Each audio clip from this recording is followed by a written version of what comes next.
I mean, at the rate we're going, I mean, 70 would be very realistic for this year. We're only $3.50 away from 70. But, so for silver to go from 70 to 100, that's not even that big a gain. I mean, it's already up more than double this year. And so I think $100 is a very realistic target for silver in 2026. It could end up being, quite a bit north of 100. I doubt we get all the way up to 200, but that's, certainly it's in the realm of possibility, but I don't want to forecast that. But I'm comfortable with a forecast of 100. And I think gold will at least go to 5,000. Right now it's, 4,300. So 5,000 at a minimum. But I think, if silver's at 100, gold could easily be at 6,000, Yeah.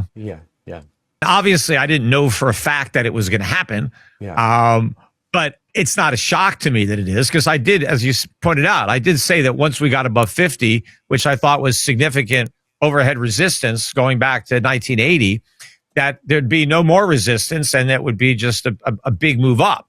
And so I expected a big move. I would say that the move that we've had and the time frame that we've had it is more than I would have, guessed. But, I'm not shocked that it's happening. I mean, what's really a bigger shock to me was that it took so long, because for years I was, telling people buy silver. I can't understand why it's so cheap. Gold kept going up, and silver didn't go anywhere. And my main explanation was, well, it's the central banks, right? They don't buy silver, they buy gold. And so there really wasn't the buying.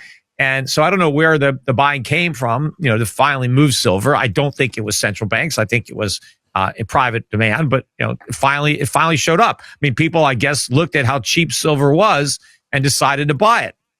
But there wasn't that much of it for sale. That was part of the problem. So the price went up.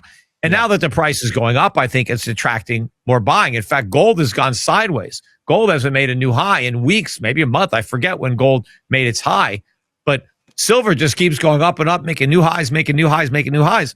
And gold just goes sideways. But gold is going sideways, at 4,200, 4,300. That is a great price. And in fact, these gold and silver mining stocks, to me, even though, they've doubled, tripled, some quadrupled on the year, they're still very cheap. In fact, there aren't even any silver stocks that I look at that have made a new high today, even though you have this huge breakout new high in the price of silver. So, and gold stocks, are going sideways too. So we need to see another big move up in the miners. And it doesn't really matter what happens in gold and silver. The prices are already high enough that these stocks should be much higher. But every time there's a pullback, the investors get nervous and they dump these stocks without even paying attention to the fact that even if the metal pulls back, where they're pulling back to is still much higher than what's priced into these stocks. And the earnings that these companies are going to be reporting next year are just going to blow away what any analysts have forecast that they would earn. And so they're going to have to move a lot. Yeah, well, look, we know that the retail investor has been absent from this market for years. Not that there has been no retail participation, but that it's been minimal compared to, what it should be or what the retail investor, is doing instead.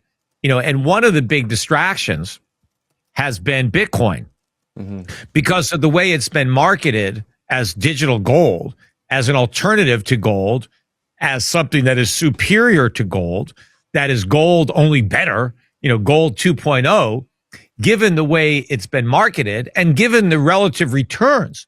Because remember, when Bitcoin first came on the scene, that's when gold really peaked out. It started around 2011 when gold was at 1,900. The public didn't really start looking at it until 2017, and then more so, during the pandemic and 2000. But during that period of time, gold didn't go anywhere, just went sideways. But Bitcoin went way up. And so that was a very compelling argument to a lot of people where, hey, why are you buying, analog gold when you can buy digital gold? This is the new gold. And look, the new gold is up 10x, and your old-fashioned gold hasn't done anything.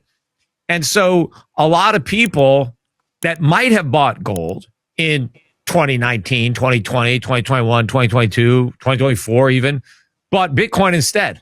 Yeah. Now, after a couple of years where, Bitcoin really hasn't gone anywhere and gold has doubled, more than doubled, and silver's more than doubled, I think a lot of people who made the switch out of gold or silver into Bitcoin are regretting that. Because, Bitcoin is down more than 40% priced in gold. It's down, I haven't checked, it's well over 50% priced in silver since it's peaked. Yeah. And at one point, I think earlier in the year, Bitcoin actually had a higher market cap than silver. And that was probably right near the peak, where you could have sold all your Bitcoin and bought silver. But I think that a lot of people who got frustrated and left gold or silver for Bitcoin are gonna come back. They're gonna go back to gold and silver. Now they're gonna take a hit in doing that, right? They're not gonna be able to buy back nearly as much gold and silver as they sold. But I think they're going to make the switch. They shouldn't even call it quantitative easing. It's just debt monetization. It's inflation. That's what the Fed did, and that's what they're doing now. But the fact that they're buying short-term securities rather than long-term, which is what they were doing when it was an official QE program, is really a distinction without a difference. That the bottom line is they're going to be printing money, expanding their balance sheet, by buying U.S. government debt instruments.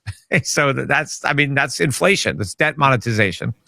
But I agree that ultimately, and not even that far, I'm sure sometime next year, maybe even the first half of next year, they're going to end up expanding that to more than 40 billion, and they're going to extend the maturities on what they're buying. Now, will they ever fess up and say, "Oh, I guess we're doing QE"? I don't know, but it doesn't matter. Yeah. But I know why they don't want to admit to it, because if they admit that we're back at QE, that's also an admission that it's like a habit that we can never quit, because it's like we're back on the drug. We can never get off of it. Mm-hmm. And it's also an admission that it's now a permanent factor in supporting the economy, that the Fed is now, going to be there forever, and that the balance sheet is going to always grow, because even though they shrink it occasionally, they can never bring it back down to where it was when they started the last round. And, who knows where the balance sheet's going to go this time before they try to shrink it again. But I think it's going to go well into, what do you call it? Not 10 figures, but it's going to be over 10 trillion in the balance sheet. Because last time they got to about 8 trillion. So this time they'll probably go, well north of 10 trillion. Who knows? Maybe 20 trillion.